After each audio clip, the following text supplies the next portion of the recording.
Hello दोस्तों, आप लोग कैसे हो? आप सभी का अपने इस यूट्यूब चैनल पर स्वागत है। दोस्तों, इस वीडियो में फिजिक्स में एक इम्पॉर्टेंट चैप्टर पढ़ाने वाला हूँ। वो है रोटेशनल मोशन, यानी घूर्णीय गति, या हम लोग घूर्णन गति भी कहते हैं। ठीक है, तो इस चैप्टर से यूपीटीयू या जेईई मेन में क्वेश्चन पूछे जाते हैं हर बार। ठीक है, चलिए शुरू करते हैं क्वेश्चन नंबर फर्स्ट से। क्वेश्चन नंबर फर्स्ट दिया गया कि आ spherical cell first rolls and then slip, यानी पहले क्या करता है, लुढ़कता है। ठीक है, उसके बाद क्या करता है, स्लिप हो जाता है। Slip down an inclined plane, किसी समतल आनत तल पर। The ratio of it is acceleration into cases will be, यानी एक खोखला गोला पहले लुढ़कता है और फिर फिसलता है एक समतल आनत तल पर। इन दोनों मामलों में त्वरण का अनुपात क्या होगा? ठीक है, यानी रोटेशनल का और स्लिप का। ठीक, तो हमको पता है, हमने बताया है नोट्स में भी, ऐसे इंक्लाइंड प्लेन हमने बनाया था वहाँ पर थीटा। ठीक है, यहाँ पर कोई हमने गोला ले लिया, कोई भी बॉडी ले लिया, हमने यहाँ पर दिया गया स्फेरिकल शेल, तो स्फेरिकल शेल ले रहे हैं, उसका रेडियस आर, ये थीटा एंगल है।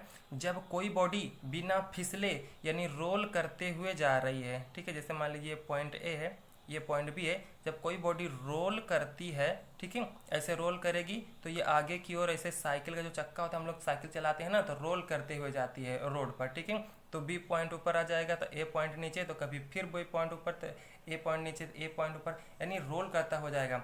लेकिन अगर कोई बॉडी फिसलती है, ठीक है, तो पॉइंट ए और बी, ए ऊपर ही रहता है, बी नीचे ही रहेगा, यानी ये फिसलते हुए ऐसे चली जाएगी, ऐसे ऐसे ऐसे। ठीक है, जैसे मान लो किसी बॉडी को हम पीछे से धक्का दे रहे हैं, जैसे मान लो जब कीचड़ पर जब हमारी साइकिल फिसलती है तो वो चक्का हमारा घूमता नहीं है। ठीक है, बस क्या होता है, एकदम जैसे लगता है स्थिर है, बस आगे की ओर बढ़ता चला जा रहा है। ठीक, वो होता है फिसलना। अगर ये फिसलेगी, ठीक है, तो ए पॉइंट जो होगा ऊपर ही रहेगा। ठीक है, यानी फिसलते हुए चली आएगी, बी पॉइंट जो होगा नीचे ही रहेगा। फिसलते हुए किसी एक फोर्स से वो नीचे आएगी।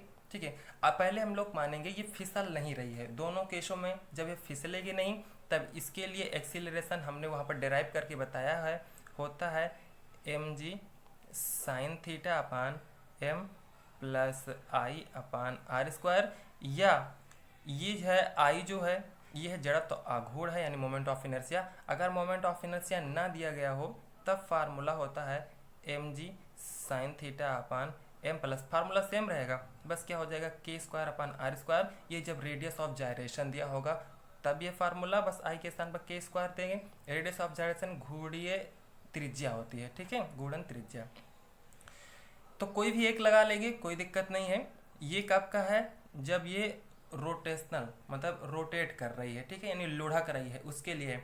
अगर जब ये फिसलेगी, हमने बताया है और न्यूटन के लॉ में भी बताया है कि कोई बॉडी अगर इधर की ओर फिसल रही है, अच्छा, इस पर एक फोर्स लगता है, किसका, एम जी का। ठीक है, ये थीटा एंगल पे है, तो इसका देखो कुछ फोर्स इधर भी लगेगा एम जी साइन थीटा से। ठीक है, तो इसके परपेंडिकुलर यानी इधर भी एक फोर्स लगता है एम जी कॉस थीटा का। ठीक है, अच्छा, पीछे से कोई फोर्स ना तो धक्का दे रहा है, ना खींच रहा है, ना स्ट्रिंग है, और ना ही यहाँ पर कोई घर्षण बल है, लेकिन इस पर एक बल लग रहा है, वो है क्या, एम जी साइन थीटा का। अगर मान लीजिए कोई बॉडी है, उस पर हम फोर्स एफ लगाते हैं, ठीक है, तो बॉडी आगे की ओर बढ़ती है, कितने त्वरण से बढ़ती है, तो हम कहते हैं एफ बराबर एम में से बढ़ती है। ठीक है, तो सेम इसमें भी एफ नीचे की ओर और बॉडी भी इधर की ओर, तो इसमें भी एफ बराबर एम में, और एफ क्या है, एम जी भी गुरुत्वाकर्षण बल होता है। ठीक है, तो एम जी साइन थीटा, क्योंकि बॉडी इधर की ओर मूव कर रही है, तो ये वाला फोर्स लेंगे हम, M G sine theta it is equal to M A, और ये किसका है, और ये स्लिप का है, एम एस लिख दे रहे हैं, ये आर, ये रोटेशनल का है, यानी लुढ़कने का। ठीक, तो एम से एम हो जाएगा कैंसिल। ठीक, तो ए स्लिप का जो आ जाएगा त्वरण, तो ये हो जाएगा जी का साइन थीटा। अब देखिए, यहाँ से ये वाला फार्मूला लगा लें या ये वाला फार्मूला लगा लें, कोई एक फार्मूला, चलो यही वाला हम लगा लेंगे। तो ये खोखले गोले का यहाँ पर आई दिया गया, देखो एम तो मास तो दिया ही है, दोनों का मास सेम है। ठीक है, और आर जो है रेडियस, दोनों में सेम होगा, साइन थीटा ये एंगल है। ठीक है, कोई बात नहीं। तो यहाँ पर आई हमको नहीं पता है, तो खोखले गोले का हम जड़त्व आघूर्ण मैंने बताया है, जितने भी बॉडी हैं सबका जड़त्व आघूर्ण हमने बताया है। ठीक है, नोट्स में आई इट इज इक्वल टू होता है इसका जड़त्व आघूर्ण 2/3 m r²। ओके, ठीक, सॉरी ये m है, ठीक है, 2/3 m r²। तो i की वैल्यू को हम यहाँ रख देंगे, तो a की वैल्यू हो जाएगी mg sin theta upon m plus i के स्थान पर रखें 2/3, तो 2/3 और m ऊपर भी r², नीचे भी r² से r कैंसिल हो जाएगा। m यहाँ से कॉमन ले लेंगे, तो m से ये भी m कैंसिल हो जाएगा। 8 = ऊपर बचेगा g sin थीटा, नीचे बचेगा 3 2 जा 3 1 जा 3 और 3 2 5, ठीक है, नीचे बचेगा 5 और 3 ऊपर चला जाएगा, ठीक है, तो यानी इधर 5 बचेगा और 3 ऊपर बचेगा, यानी 8 = हो जाएगा 3g sin थीटा अपान 5। ये r का है, हमसे पूछा गया है कि इसका अनुपात बताइए रोटेशनल का।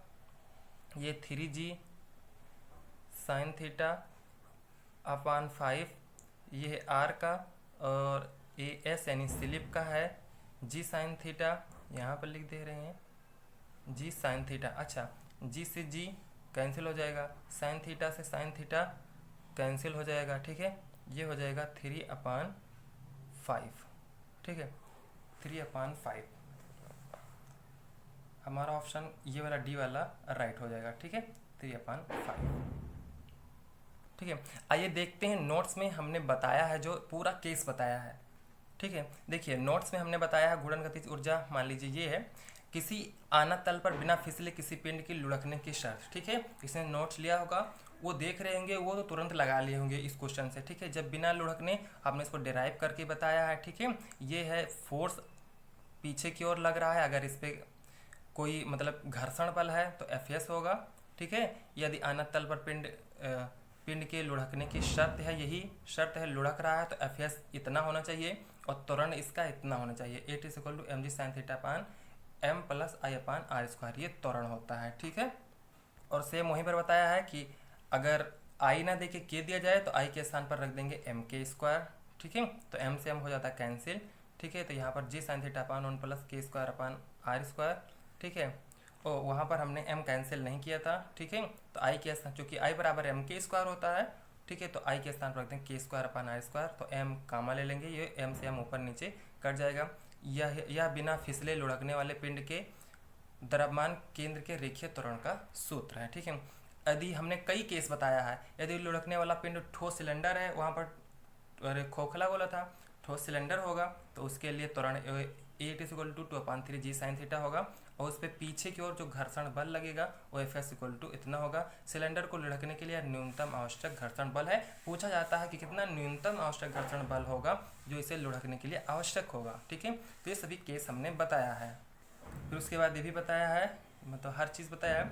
उसके बाद केस सेकंड में बताया, यदि लुढ़कने वाला पिंड ठोस गोला होगा तो उसका त्वरण क्या होगा, उसका त्वरण होगा 8, वही फार्मूला रहेगा ना, 8 = 5/7 g sin थीटा, ठीक है। तो कई केस इसमें बताया है हमने, और किसी भी केस से मतलब बाहर क्वेश्चन नहीं जाएगा, जितना भी नोट्स में बताया है।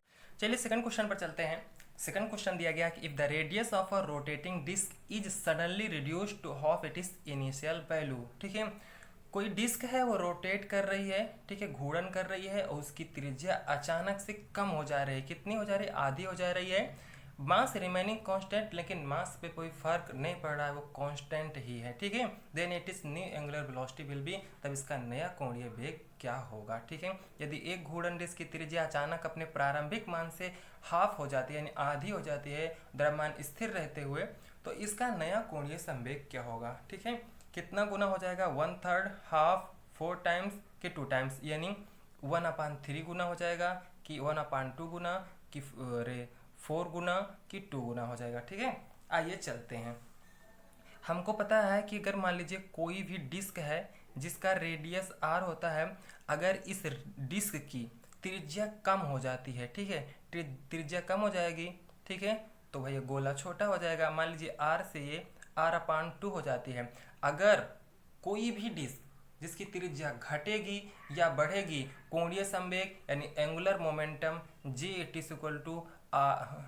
= I ओमेगा पर कोई प्रभाव नहीं पड़ेगा, ये कांस्टेंट ही रहेगा, बट उसका कोणीय वेग जो होता है यानी एंगुलर वेलोसिटी चेंज हो जाता है। मान लीजिए शुरुआत का एंगुलर वेलोसिटी ओमेगा है और फाइनल का एंगुलर वेलोसिटी ओमेगा डैश है, तो हमेशा अगर रेडियस कम होती है तो आखिरी वाले के अंतिम जो कोणीय संवेग होता है, फाइनल कोणीय संवेग, वो उसका ज़्यादा हो जाएगा किसके, प्रारंभिक से। या यूं कहें अगर रेडियस कम होता है तो कोणीय वेग बढ़ जाता है। ठीक है, ये ध्यान रखना।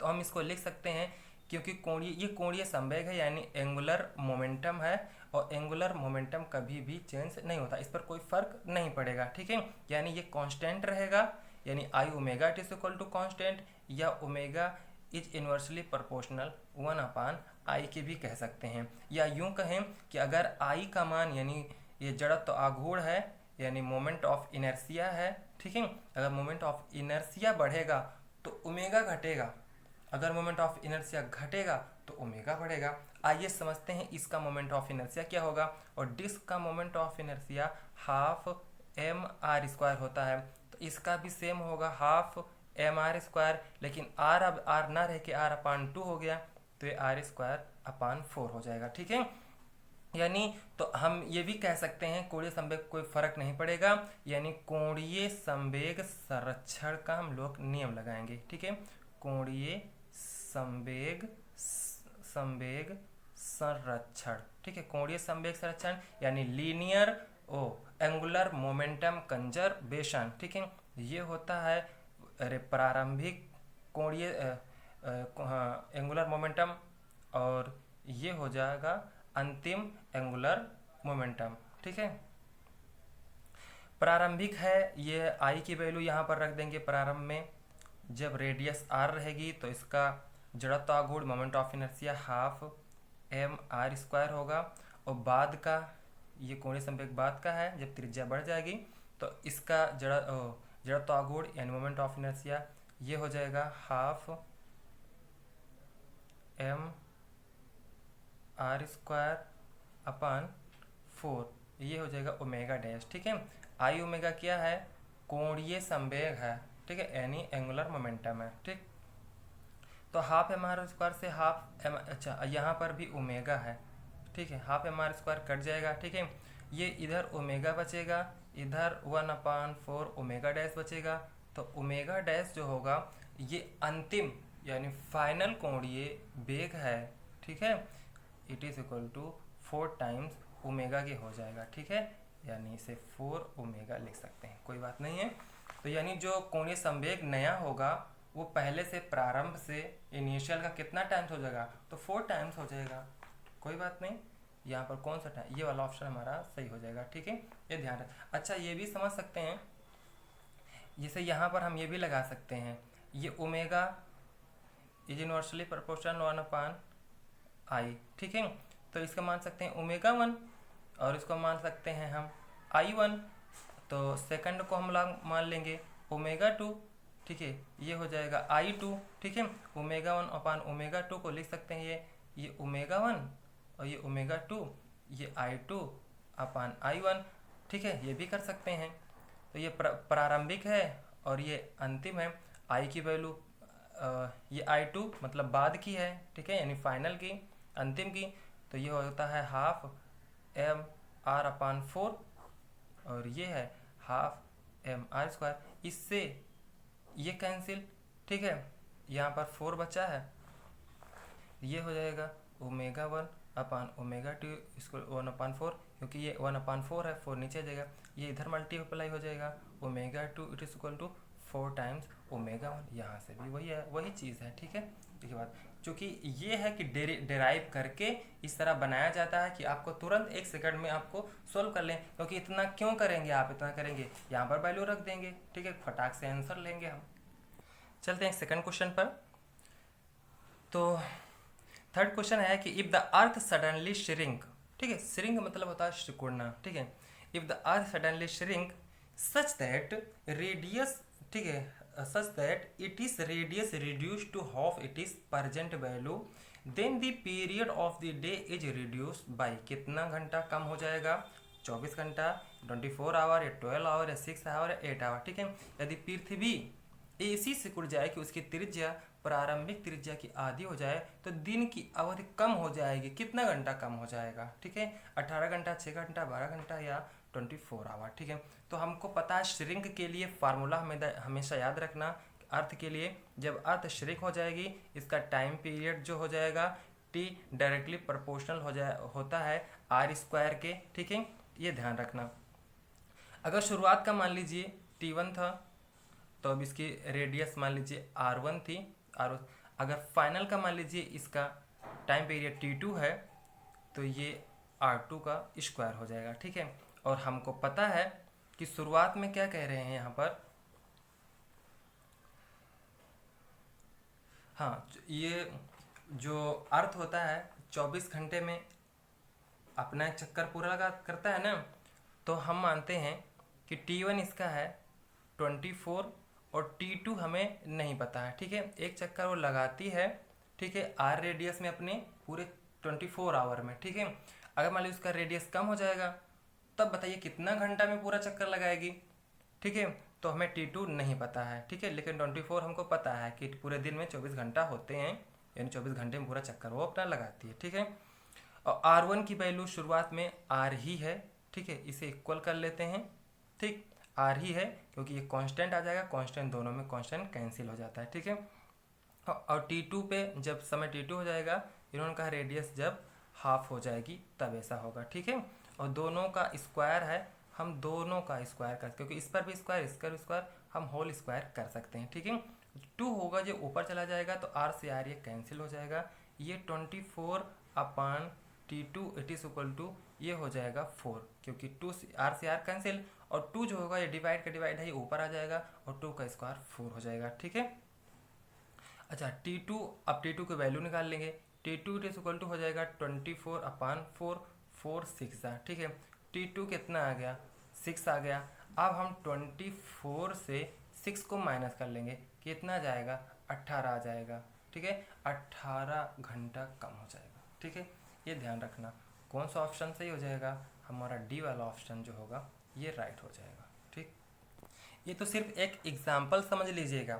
इसे में आपको बोल सकता है कि रेडियस 1/2 हो जाएगी, रेडियस 1/4 हो जाएगी, रेडियन श्रिंक हो जा रही 1/3, 2/3 रेडियस हो जा रहे, 5/3 हो जा रहे, या किसी में समय दे दिया जाएगा।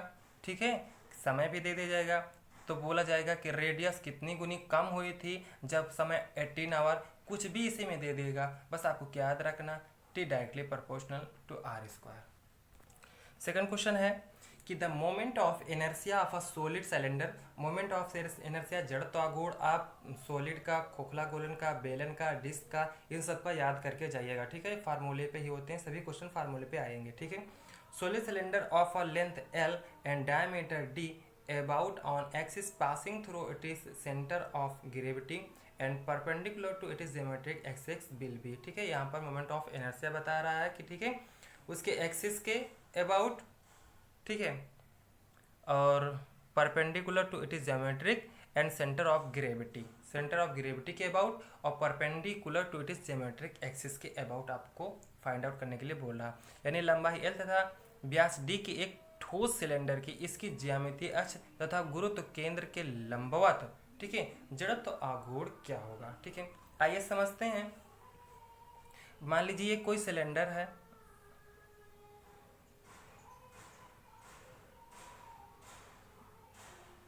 ठीक है, ये सिलेंडर है, ठीक, और इसकी लंबाई है L, ठीक है, और इसकी त्रिज्या जो है वो है R। ठीक है, और इसके जब हम गुरुत्व केंद्र के लंबवत अगर हम जड़त्व आघूर्ण निकालते हैं, ये होता है गुरुत्व केंद्र इसका, इसके लंबवत निकालेंगे, यानी ये मान लेंगे एक ये पूरा रॉड है, और किसी रॉड को हम रॉड के बीचों बीच से, इसके मिड पॉइंट से, ठीक है, इसके अबाउट अगर हम घुमाते हैं ऐसे ऐसे, ठीक है, इसके अबाउट घुमाएंगे तो ये हो जाता है इसका moment of inertia I is equal to M, हाँ, mL² अपान 12। ठीक है, तो सेम इसका भी सिलेंडर का वही होगा mL² अपान 12। ठीक है, किसके, गुरुत्व केंद्र के अबाउट, ठीक है, सेंटर ऑफ ग्रेविटी के।